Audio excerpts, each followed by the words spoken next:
அன்னை பர்னிச்சர்ஸ், அன்னை திருமண சீர்வரிசை பொருட்கள், டிவி, ஃபிரிட்ஜ், வாஷிங் மிஷின் உள்ளிட்ட 200க்கும் மேற்பட்ட பொருட்கள் அடங்கிய திருமண சீர்வரிசை ரூபாய் 99,000 மட்டுமே. தமிழகம் முழுவதும் இலவச டோர் டெலிவரி. தொடர்புக்கு 7550144440 9345044044. நிம்மதி ப்ராப்பர்ட்டி மேனேஜ்மெண்ட். கான்டாக்ட் 7667008999. நலம் தரும் நல்லார் சித்த மருத்துவமனை.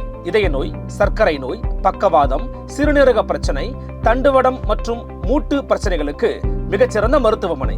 கிருஷ்ணகிரி, சென்னை மற்றும் மதுரை.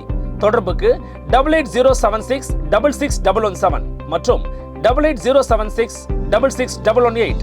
ஃபோர்த் ஸ்டேட் தமிழ் நேயர்களுக்கு வணக்கம். ராணிப்பேட்டையில் இருக்கக்கூடிய 20 கோடி மதிப்பிலான நிலத்தை ஆக்கிரமித்து அதற்கு போலி பட்டா வாங்கியிருக்காங்களாம் அமைச்சர் காந்தியினுடைய மனைவி கமலா. இந்த குற்றச்சாட்டு எழுந்த பிறகு நில உரிமையாளர் நீதிமன்றத்திற்கு சென்றிருக்கிறாரு. நீதிமன்றத்துல அமைச்சர் காந்தி தரப்புக்கு எதிராக வழக்கும் கொடுத்திருக்காங்க. இதுல என்ன நடந்தது, நில ஆக்கிரமிப்பு செய்திருக்கிறாங்களா அமைச்சர் காந்தியினுடைய மனைவி அப்படின்றத பார்க்கலாம்.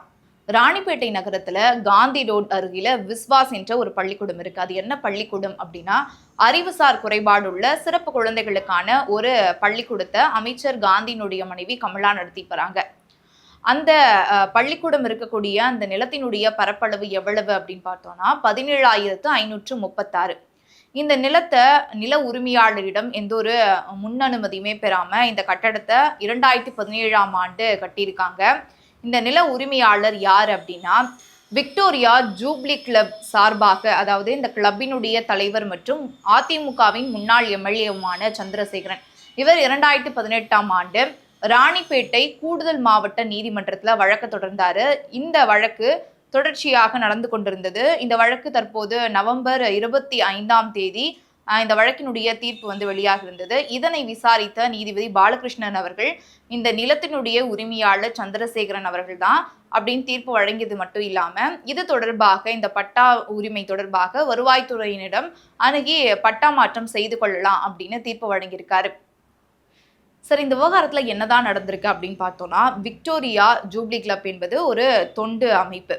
இந்த விக்டோரியா ஜூப்ளி கிளப்புக்கு ஆரம்பத்துல 5.98 ஏக்கர் அளவுக்கு நிலம் இருந்திருக்கு. 1958ஆம் ஆண்டு ஜமாபந்தி சிட்டாவும் இந்த நிலத்துக்கு வழங்கப்பட்டிருக்கு. ராணிப்பேட்டை தாசில்தார் 1978ஆம் ஆண்டு இந்த பட்டா அதாவது இந்த நிலத்துக்கு ஒரு பட்டாவும் வழங்கியிருக்காரு. அதுவும் விக்டோரியா ஜூப்ளி கிளப் பெயரிலேயே இந்த பட்டா வழங்கப்பட்டிருப்பதாக சந்திரசேகரன் அவர்கள் சொல்றாரு. இந்த நிலையில பெண்களுக்கு நம்ம முக்கியத்துவம் கொடுக்கணும், அதிகாரம் அளிக்கணும் அப்படின்றதுனால விக்டோரியா கிளப் என்ன பண்றாங்க அப்படின்னா, பெண்களுக்குன்னு தனியாக நம்ம ஒரு கிளப் ஆரம்பிக்கலாம் அப்படின்னு பெண்கள் லேடிஸ் கிளப், அதாவது ராணிப்பேட்டை லேடிஸ் கிளப் அப்படின்னு 1954ஆம் ஆண்டு நிறுவுறாங்க.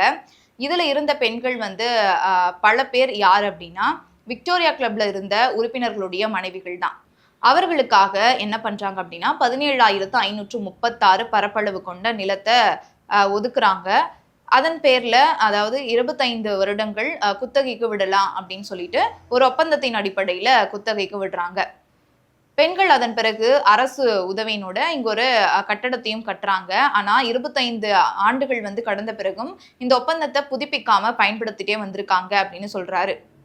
எங்கள் தரப்புல சிட்டா, பட்டா, பாஸ் புத்தகம் அப்படின்னு எல்லாமே நாங்கள் சமர்ப்பிச்சிருக்கோம். லேடிஸ் கிளப் தரப்பிலிருந்து எங்களிடம் இருக்கு, எல்லா ஆவணங்களும் இருக்கு, பட்டா எங்க பேர்ல தான் இருக்கு அப்படின்னு அவங்க சொல்லி இருந்தோம். நீதிமன்றத்துல எதுவும் சமர்ப்பிக்கப்படல. நீதிமன்றத்துல வழக்கு நடந்துட்டு இருக்கும் போது லேடிஸ் கிளப்பினுடைய செயலாளர் ராஜேஸ்வரி அவர்கள் முன்னுக்கு பின் முரணாக பேசியிருந்தாரு. இதையும் நீதிபதி அவர்கள் தீர்ப்பு வழங்கும் போது குறிப்பிட்டு பேசியிருந்தாரு அப்படின்னு சந்திரசேகரன் அவர்கள் சொல்றாரு. அது மட்டும் இல்லாம அமைச்சர் காந்தியினுடைய மனைவி கமலா சமீபத்துல ஒரு புதிய கட்டடம் கட்டினாங்க இல்லையா, அது அங்கீகரிக்கப்படாதவை அப்படின்னு டிடிசி துணை இயக்குனர் தெரிவிச்சிருக்கிறாரு அப்படின்னு சொல்லியிருந்தாரு. இவற்றையெல்லாம் அடிப்படையாக வைத்துதான் நீதிமன்றம் இந்த நிலம் எங்களுடைய கிளப்புக்கு சொந்தமானது, அதாவது விக்டோரியா கிளப்புக்கு சொந்தமானது அப்படின்னு தீர்ப்பளிச்சிருக்காங்க அப்படின்னு முன்னாள் எம்எல்ஏவான சந்திரசேகரன் அவர்கள் தெரிவிக்கிறாரு. ஆனா அமைச்சர் காந்தி தரப்புல இருந்து என்ன சொல்லப்படுது அப்படின்னா, உண்மையும் ஆவணங்களும் யார் பக்கம் இருக்கின்றனவோ அவங்களுக்கு தான் நில சொந்தம். எப்போதிலிருந்தோ இந்த நிலம் லேடிஸ் கிளப் தரப்புல இருந்து தான் இருக்கு. நான் இந்த கிளப்புக்கு தலைவராகவும் இருந்திருக்கேன். நாங்க மேல்முறையீடு செய்ய போறோம். உண்மை எங்க பக்கம் தான் இருக்கு அப்படின்னு அமைச்சர் தரப்புல இருந்து சொல்லப்படுது. அடுத்து இந்த விவகாரம் எந்த கட்டத்துக்கு போகுது அப்படின்றத பொறுத்திருந்து பார்க்கலாம். நன்றி, வணக்கம்.